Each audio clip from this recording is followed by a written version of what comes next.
우리 요한복음 10장 묵상하고 있는데요. 27절부터 42절까지 묵상하겠습니다. 우리 27절부터 29절까지 교독하도록 하겠습니다. 요한복음 10장 27절 제가 먼저 읽겠습니다. 내 양은 내 음성을 들으며 나는 그들을 알며 그들은 나를 따르느니라. 우리 28절 읽겠습니다. 시작. 내가 그들에게 영생을 주노니 영원히 멸망하지 아니할 것이요 또 그들을 내 손에서 빼앗을 자가 없으리라. 29절 같이 읽겠습니다. 시작.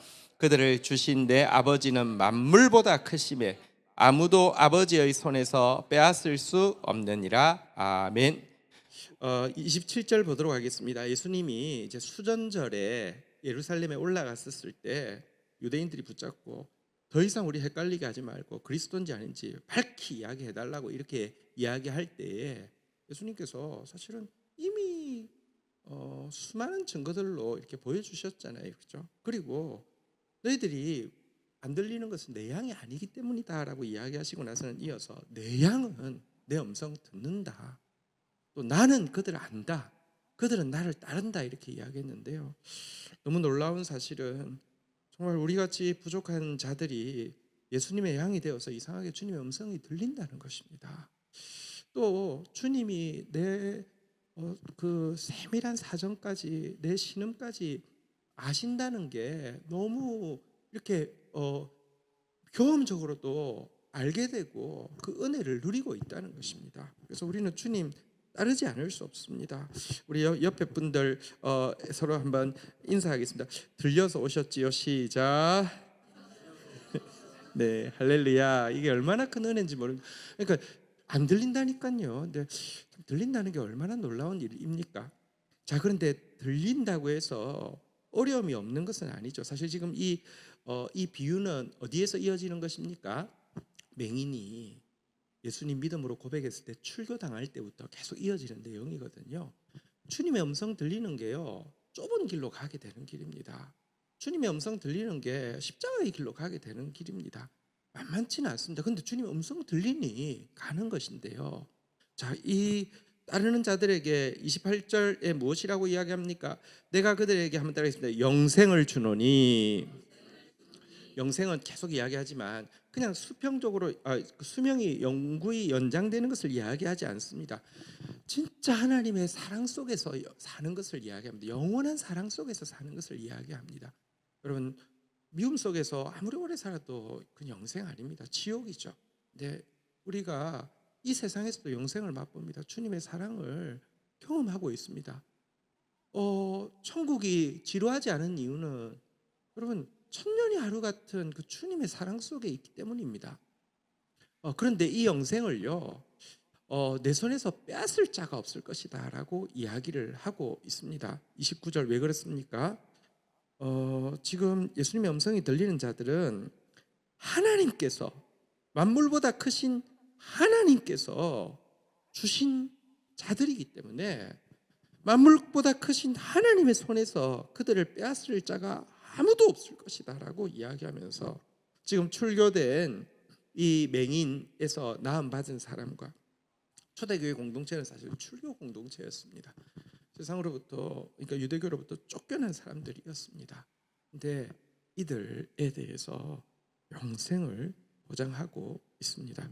그럼 사실 우리는 이런 사람들입니다. 주님의 음성이 들리고요, 주님으로부터 영원한 사랑을 받고 있는 자들입니다. 그리고 겸손하고 정직하기만 하며 아무리 넘어져도 아무리 약해도 이 영생을 빼앗아갈 자가 아무도 없습니다. 예수님 손에서, 아버지 손에서 빼앗을 자가 아무도 없다 이렇게 이야기를 하고 있습니다. 한 할머니가 인생 말년에 예수님을 만나고 진실하게 영접하게 되었습니다. 그 이후에 정말 주님의 사랑을 매일 느끼고 있고 큰 확신 가운데서 날마다 주님을 만나게 될 날을 기대하면서 또 주님에 대한 이야기를 주위에 계속 하게 됩니다. 평생을 친구로 사귀어왔던 다른 할머니가 이야기했습니다. 누가 예수 믿고 그 영생에 대해서 확신을 가지고 있는 거 이렇게 뭐 보기에 나쁘지 않은데 근데 너무 확신하다가 혹시 주님 막 확신하다가 주님 안에 내가 있다고 하는데 주님 손가락 사이로 빠지면 어떻게 할 거냐고 그 괜찮냐고 이렇게 이야기했더니 이 할머니가 뭐라고 대답한 줄 아십니까?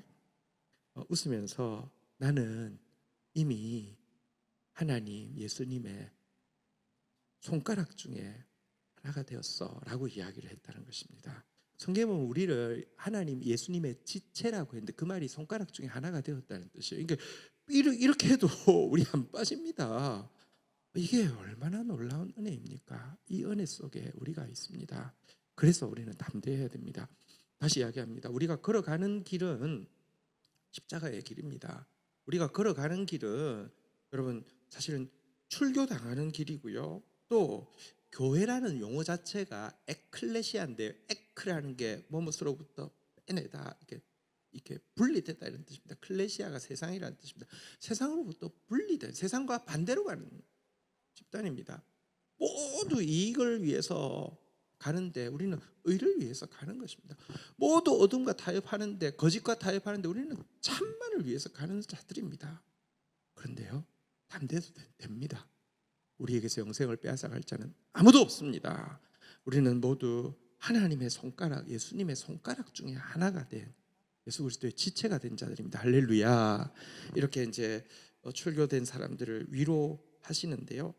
자, 그렇게 하시면서 지금 이제 대화는 그리스도인지 밝히 드러내라고 막 하는 그 사람들하고 이야기하고 있잖아요. 이들에게 이제 예수님이 이제 십자가 지실 날이 점점 더 다가오고 있습니다. 수전절이 지나고 나면 이제 큰 명절은 이제 유월절이 올 텐데요. 예수님 이렇게 선언하셨습니다. 30절 한번 읽어볼까요? 같이 읽겠습니다. 시작. 나와 아버지는 하나니라. 예수님 손에서 빼앗을 자가 없다고 하고 아버지 손에서 빼앗을 자가 없다고 했습니다. 사실은 하나라는 것이죠. 그러면서 명확하게 나와 아버지는 하나다 이렇게 선언했습니다. 이 말은 예수님의 그리스도 선언입니다. 그리스도란 사실 하나님이십니다. 그러니까 나와 아버지는 하나라고 이제 그들 앞에서 당신의 그리스도 되심을 선언했습니다. 자, 그러자 31절 그리스도인지 분명히 밝히라고 이야기했는데 밝히니까 뭐라고 반응합니까? 유대인들이 다시 돌을 들어 치려 하거늘 돌로 던지려고 합니다. 32절 한번 볼까요? 같이 한번 읽도록 하겠습니다. 읽겠습니다. 시작. 유대인 때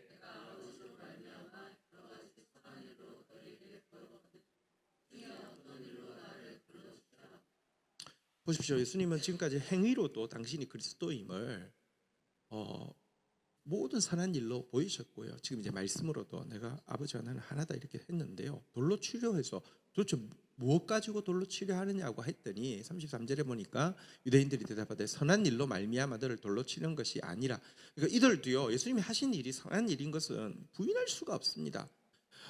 신성모독으로 인함이니 네가 사람이 되어 자칭 하나님이라 함이라. 근데 메시아가 하나님이시거든요. 그리스도가 하나님이시거든요. 하나님께서 이사야서에 보면요, 하나님께서 아기의 모습으로 오신다. 그게 메시아다라고 이야기했거든요. 하나님이심을 선언했더니 돌로 쳐 죽이려고 하고 있습니다.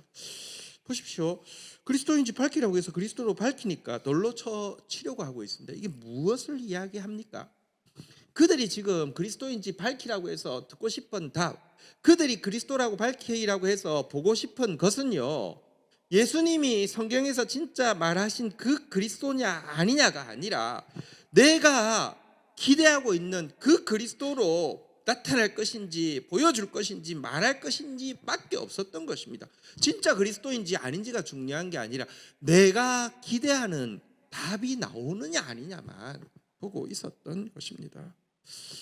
지금 한국 사회가 뭐 사실 진짜 너무 이 거짓이 너무 엉망이 됐는데 지금 제일 웃긴 게 뭐 캡틴 아메리카 뭐 그 이제 그 중국인 뭐 해커가 선관위를 뭐 90명이 뭐 들어가서 막 이렇게 선거 부정을 했는데 잡아서 뭐 오키나와 미군이 뭐 보냈던 뭐 그 이야기가 출처가 캡틴 아메리카라는 그 코스튬하고 나오는 그 사람이 자기가 뭐 트럼프 일기 뭐 저기 블랙 요원이고 미국 저기 그 특수 근데 하면서 이렇게 정보를 뭐 스카이 이 데일리라는 데다가 불러줬고, 그게 이제 한게 지금 이렇게까지 커졌잖아요, 그죠? 그리고 그 드러났는데 실은 그 사람이 제 패친 중에서 이제 그 기독교 그 뭐랄까요, 이제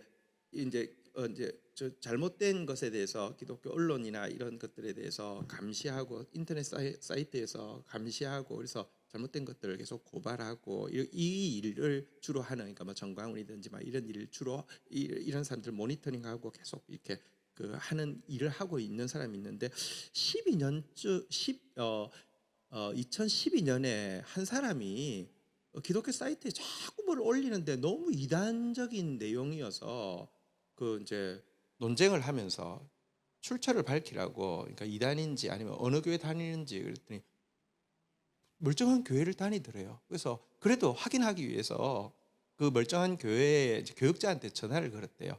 했더니 하는 말이 이해해 달라고, 그 사람 정신 질환이 좀 있어가지고 스스로를 미가엘 천사라고 이야기하는 사람이라고, 그렇게 그 교회 그 담당 사역자가 이야기를 하는 바람에 그렇구나 하고 접었는데, 그 사람이 지금 그 사람입니다.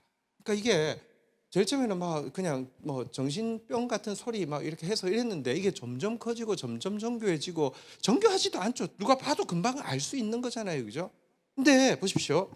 그게 거짓이라고 미군에서도 이야기하고 언론에서도 이야기해도 지금도 계속 믿어요. 지금도 믿어요. 보십시오. 그들이 필요로 한 것은 진짜냐 가짜냐가 아니라 내가 믿고 싶은 이야기를 해주느냐 아니냐만 관심이 있는 거예요. 지금도 믿어요. 지금 벌써 그 출처가 나왔다고 하는데도 믿어요. 정말 무섭죠. 지금 유대인들 모습도 보십시오. 그리스도인지 밝히라고 했어요. 밝혔어요. 돌로 쳐 죽이려고 해요. 자기들이 믿고 싶은, 자기들이 보고 싶은 거 보여달라고 하는데 보여주지 않았기 때문이라는 것이죠. 우리 안에 이런 무서운 모습들이 있습니다. 정말 두려워해야 합니다. 스카이 데일리는 신천지와 관련이 있는 단체입니다. 뭐 천지일보라고 신천지 건데요. 그게 이제 스카이 이 데일리입니다. 스카이가 천이고요, 이가 얼스입니다. 그래서 실은 그쪽 매체라고 이야기하면 또 고소 고발이 들어온다고 하네요. 천지일보도 신천지 거라고 하면 고소 고발이 들어온대요. 네, 그래서 신천지 유관 기관으로 의심되는이라고 이야기하면 고소 고발이 안 들어온다고 합니다. 스카이 이 데일리, 제가 이것도 혹시 이제 뭐 저 때문에 좀 불편할 수 있으니까 이단 최고 전문가에게 확인해봤습니다. 맞는데 그렇게 말하지 말고 신천지 유관 기관으로 의심되는, 그러니까 정말 여러분, 그런데 나온 그런 거짓말을 교회에서 그걸 신문을 털고 거기다 인터뷰를 하고, 이게 참 진짜 참인지 거짓인지 하나도 중요하지 않아요. 내가 믿고 싶은 이야기를 해준 게 중요한 거예요. 거짓이 얼마나 무서운지를 되게 잘 보여주는데 유대인들의 모습에서 그 같은 모습을 보게 됩니다. 자, 예수님을 향해서 신성모독이라고, 그리스도라고 밝히니까 신성모독이라고 돌로 치려고 하니까 예수님께서 한치도 물러서지 않고 싸우십니다. 34절부터 한번 볼까요? 예수께서 이러시되 너희 율법에 기록된 바 내가 너희를 신이라 하였노라 하지 아니하였느냐. 35절 읽겠습니다. 시작. 성경은 패하지 못하나니 하나님의 말씀을 받은 사람을 신이라 하였거늘. 36절 같이 읽을까요? 시작. 하물며 아버지께서 거룩하게 하사 세상에 보내신 자가 나는 하나님의 아들이라 한 것으로 너희가 어찌 신성 모독이라 하느냐.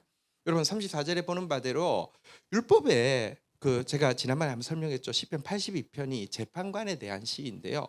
재판관을 82편 1절 한번 볼까요? 하나님의 신들의 모임 가운데 서시며 그들 가운데서 재판하시니, 신들의 모임이 뭐냐고 하면 재판관들이 모여 있는 자리라는 뜻입니다. 왜냐고 하나님이 하나님의 일을 그들에게 나누어 주셨기 때문입니다.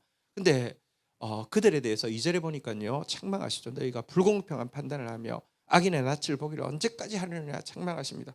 다시 한번 그들에게 부어준 권위에 대해서 6절에 보면요, 내가 말하기를 너희를 신들이며 다 지존자의 아들이라고 했다고 하지 않았느냐라고 이야기하면서 악을 행하고 있는 그들에게 그러나 너희는 사람처럼 죽으며 고간에 하나같이 넘어지리라 하고요. 8절 마지막 절인데요, 한번 같이 읽어볼까요? 시작. 하나님이여 일어나사 세상을 심판하소서. 모든 나라가 주의 소유이기 때문이다. 이시 보십시오. 하나님 지금도 사람에게 당신의 권위를 분여하시고는요, 하나님의 아들이라고 이야기하시고 그 일을 맡기십니다. 그러나 그들은 하나님께 맡은 자들이기 때문에 어미하신 하나님으로부터 어느 날이 되면요, 카운트 받을 것이고 그 일에 대해서 엄중한 심판을 받을 것입니다. 그런데 예수님은요, 그렇게 권위를 부여받은 것이 아니라 예수님은 하나님이십니다. 그리고 마지막 날에 여러분 심판하실 자이시고 우리 모두의 결산을 회개하실 분이십니다.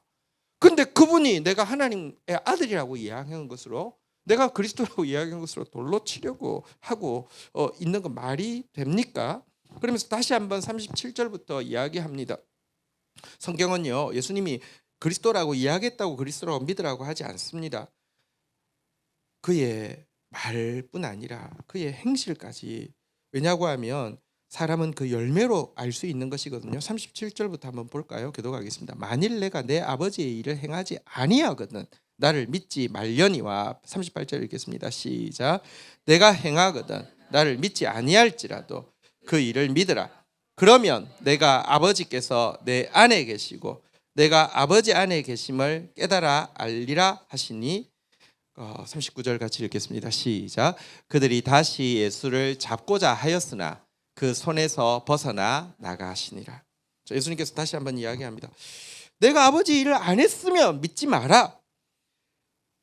내가 행하면 나를 믿지 않을지라도 내 아버지께서 내 안에 계시고 내가 아버지 안에 계심을 너희들이 깨달으라. 이렇게까지 이야기하셨습니다. 소용없습니다. 38절 그 이야기했다고 39절에 보니까요, 예수를 잡으려고 다시 이렇게 하고 있습니다. 그러나 예수님은 지금 하나님의 때가 아니기 때문에 그들이 잡을 수 없죠. 그래서 그 손에서 벗어나게 되었다, 이렇게 이야기를 하고 있습니다. 여기서 우리 한 가지 좀 알아야 될 것이 있습니다. 그들이요, 지금 예수님께 온 행위는 대단히 종교적으로 보입니다. 와서 뭐라고 했습니까? 당신이 그리스도인지 나타내소서. 이건 뭔가 진리를 찾는 것처럼 보이죠. 여러분, 근데 그 안에 불의로부터 돌이키고자 하는 마음이 없는 상태에서 예수님이 진리를 계시해줘도 아무 소용이 없는 것을 알 수 있습니다. 그리스도라고 선언하셨습니다. 그런데 돌로 쳐 죽이려고 하고 악만 더하고 있는 것을 보게 됩니다. 그런데 동일한 실패를 수많은 그리스도인들이 하고 있습니다. 수많은 그리스도인들이 꽤 열심히 뭔가 진리를 찾는 것 같습니다. 뭔가 이렇게 근사한 말씀들, 누가 설교 뜬다고 그러면 도시락 싸들고 다니는 사람 많습니다. 그러면서 그런데 열심 내는 자기 모습에 스스로 감동을 받아서 나야말로 진리의 사람이다, 내가 이렇게 열심히 진리를 찾고 있으니 나는 정말 진리의 사람이다, 확실한 구원받은 사람이다라고 스스로 확신을 가집니다. 그런데 말씀 들으면 뭐합니까? 그 말씀 하나도 잘하지 못하고요, 또 자꾸 잘하지 못하는 상태에서 말씀을 자꾸 듣게 되면요, 진짜 목자의 말씀이 아니라 여러분 거짓의 사람들의 말이 더 크게 들어올 뿐입니다. 진리의 계시를 열심히 내서 더 원하지 말고요, 여러분 진리 앞에서 드러난 나의 불의에 대해서 돌이키려고 더 몸부림치는 게 필요합니다. 작은 진리를 가지고도 몸부림치고 돌이키는 게 있어야지 진리가 더 들어오면 더 돌이킬 수 있는데, 돌이킬 마음 없이 더 큰 진리, 더 큰 진리, 더 큰 진리 그러다가 아까 그 캡틴 아메리카 걔가 미가엘 대천사장 미가엘이라고 12년 전에 이제 막 이렇게 하더니 지금 이렇게 온 나라를 이렇게 만들어 버리죠. 여러분, 더 큰 진리가 문제가 아닙니다. 작은 진리 앞에서라도 진짜 자기 죄와 싸우고 돌이키려는 것이 훨씬 중요한데요. 이 유대인들은 그리스도 앞에 나와서 그리스도인지 밝히라고 했지만 자기 안에 불의와 싸우고 돌이킬 마음이 없으니까 밝히니까 죽이려고 하고 돌로 던지려고 하고 잡으려고 하고 이런 모습을 보게 됩니다. 자, 이렇게 되자 예수님께서 다시 피하게 되셨는데요. 40절에 보면 어디로 피하셨는지 나옵니다. 40절부터 42절 마지막 내용입니다. 보도록 하겠습니다.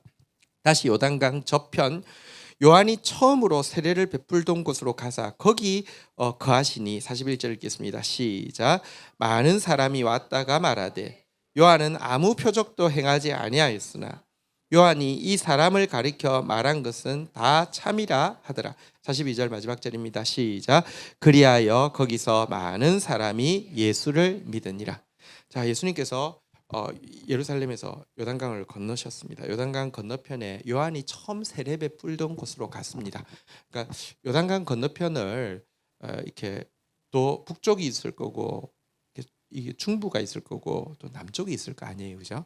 근데 이 요단강 예루살렘이 그러니까 이 이스라엘 지역에서 한 중간 정도에 있거든요. 그래서 중간 정도 요단강 건너편 지역을 베레아라고 합니다. 그 데살로니가 유럽의 그리스 옆에 베레아라는 곳이 있는데 발음은 거의 비슷한데 조금 다르고요. 이 베레아 지역이라고 하는 이 지역에 예수님 세례 요한이 세례를 베풀던 지역은 또 베다니라는 지역입니다. 근데 그 나중에 나사로의 가족들이 사는 베다니하고 또 좀 다른 곳입니다. 어쨌든 이곳으로 물러가서 요한이 세례 베풀던 베레아 지역으로 가서 계셨는데요. 자, 예수님이 이곳에 계실 때 베레아 사람들이 41절에 보니까요. 이렇게 이야기합니다. 많은 사람들이 예수님께 왔다가 뭐라고 이야기하냐고 하면 이곳이 세례 요한이 세례를 베푸던 본 것인데요. 요한은 아무 표적도 행하지 않았지만 요한이 이 사람을 가리켜 말한 것은 다 참이다라고 이야기하면서 42절에 보는 바대로 많은 사람들이 예수를 믿게 되었다 이렇게 이야기합니다. 여기서 우리가 알 수 있는 게 몇 가지 있는데 첫 번째는 세례 요한이 베레아 지역에서 사역을 할 때에 기적을 행한 적이 있다고요, 없다고요? 하나도 없다는 겁니다. 하나도 없다는 겁니다. 그러면 주로 무슨 이야기 했느냐? 41절에 나오는 바대로 주로 누구에 대해서 이야기했다고요? 이 사람을 가리켜 말했다. 이 사람이 누구예요? 예수님. 예수님에 대한 이야기만 기적 하나도 표적 하나도 없었는데 예수님에 대한 이야기만 한 거예요. 그랬는데 때가 되어서 예수님이 이곳으로 피신해서 오셨는데 예수님을 보고는 수많은 사람들이 41절에 보는 바대로 세례 요한은 사실은 막 이름은 있지만 막 큰 기적 같은 건 한 번도 행한 적이 없는데 그리고 주로 하는 이야기가 메시아가 오신다. 그분이 바로 지금 저 예수님이란 분이다. 라고 하면서 이야기만 했는데 지금 보니까 그분이 하신 말씀이 전부 다 참이었다라고 이야기하면서 예수를 믿게 되었다는 것이에요. 자, 그러면 이 세례 요한의 사역에 대해서 한번 좀 생각해 보도록 하겠습니다. 세례 요한의 사역을 세상적으로 보면 성공한 사역이라고 말하기 힘듭니다. 우선은요, 뭔가 사역자가요, 막 기적, 꼭 눈에 보이는 기적이 아니어도 기적 같은 일이 있잖아요, 그죠? 막 기적 같은 부흥을 이루거나 막 기적 같은 역사를 이루고, 그래서 뭔가 뭐 이렇게 한번 이렇게 걸발을 날리고 이러면 성공한 사역자라고 이야기할 수 있는데 세례 요한처럼 보십시오. 기적이란 한 번도 행한 적이 없고요. 그러다가 목베어 죽임을 당했습니다. 정말 아무것도 없는 것 같죠. 그런데 보십시오.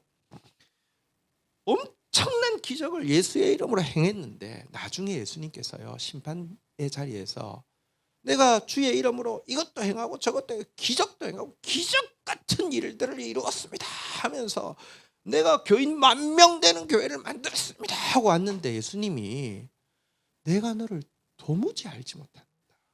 바깥 어두운데 가라고 내칠 사람이 있을 거라고. 이게 내 이야기가 아니라 성경에 이야기하고 있습니다. 그런데 세례 요한 같은 이는요 기적 하나도 행한 거 없어요. 그의 사역의 결말은 끝으로 보면은 목베어 죽임 당한 것으로 끝난 것처럼 보여요. 심지어 목베어 죽임 당한 것으로 끝난 그의 사역에 대해서 이단들은요 공통적으로 이야기합니다. 그는 실패자다. 왜? 알아보지 못했기 때문에. 그러면서 오늘날도 내가 메시아인 것을 못 알아보는 사람들은 다 목베어 죽임 당할 것이다 할 때 꼭 세례 요한을 들어요. 그 막 진짜 오명의 이름으로 이단들에게 사용되어지는 이름이에요. 그런데 보십시오.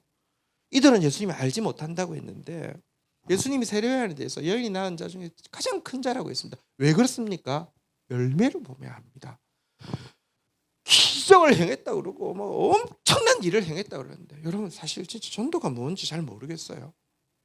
전도해서 성경에 보면 무슨 말이 있습니까? 너 한 사람 전도하기 위해서 산과 들로 다니고 너 전도하고 나서 너보다 배나 악한 지옥 백성으로 만든다. 지옥 자식으로 만든다라고 예수님이 경고하셨는데 도대체 전도해서 그 전도가 열매가 아니라요. 배나 지옥 자식 만드는 사람들 많은데요.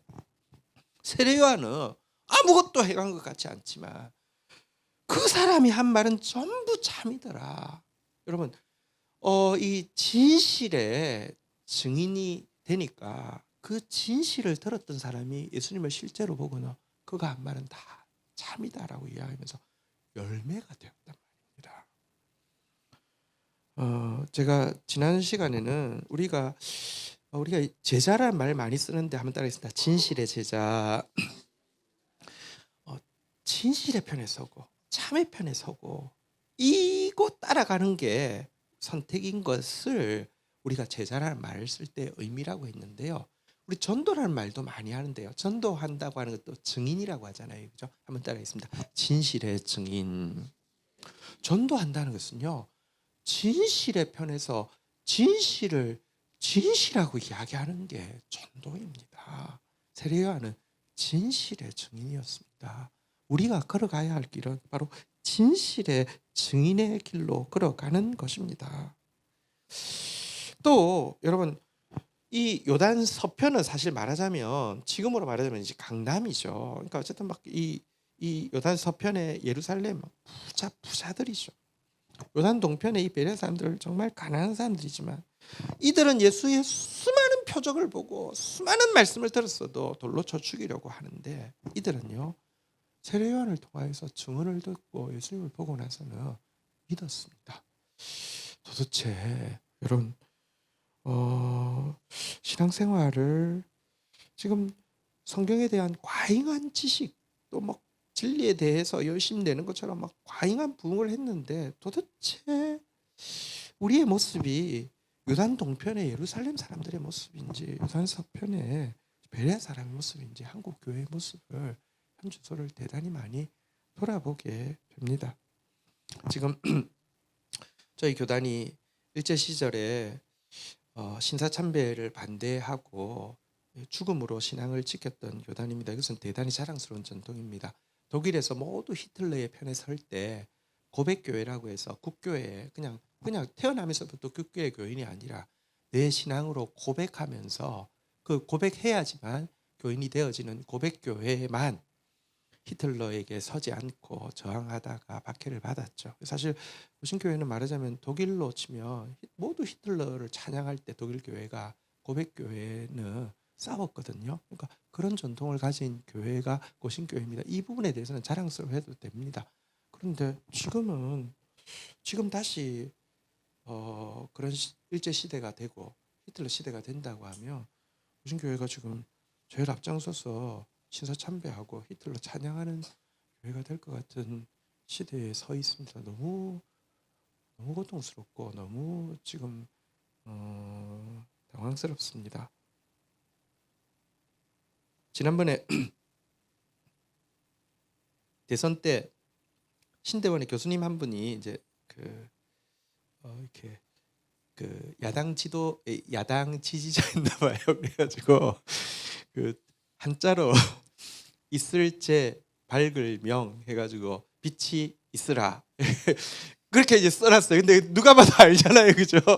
그래가지고 막 그 교단에서요 경거망동했다고 징계받았어요. 근데 나는 그 사람이 제 입학 동기거든요. 나이도 같고 근데 그건 징계 받을 만하다고 생각해요. 어쨌든 교수고 근데 이제 그런데 올리는 거 공개 자기가 좋아하는 거는 징계 받을 거 아닙니다. 근데 이제 그 빛이 있어야 되는 거는 징계 받았거든요. 막 들불처럼 일어나 가지고 얼마나 막 해야 되는지 몰랐어요.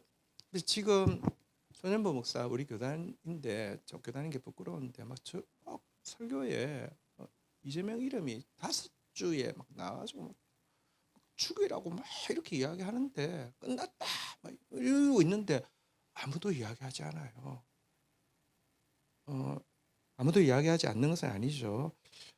교단에 이제 어쨌든 이거는 안 된다고 해서 지금 저기 뭐죠? 징계하고 회개하라고 지금 성명서 이렇게 저도 서명했고요. 108명이 같이 이제 올려서 지금 한 어저께부로 보니까 한 1,600명 정도 이제 서명해 가지고 지금 교단에 올리기는 하는데 근데 이제 참 보면서 그런 것 같아요.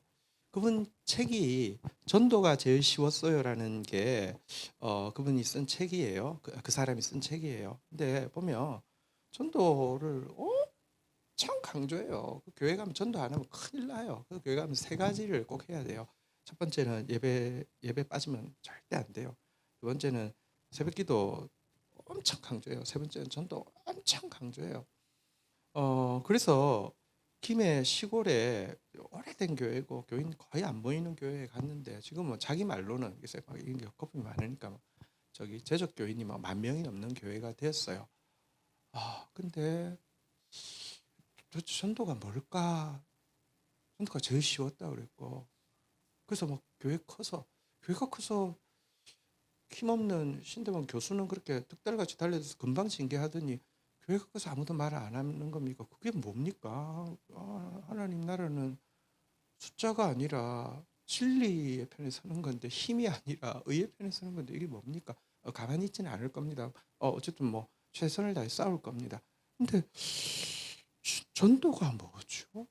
전도가 뭐죠? 오늘 다시 이야기합니다. 전도란 무엇이냐고 하면요. 한번 따라하겠습니다.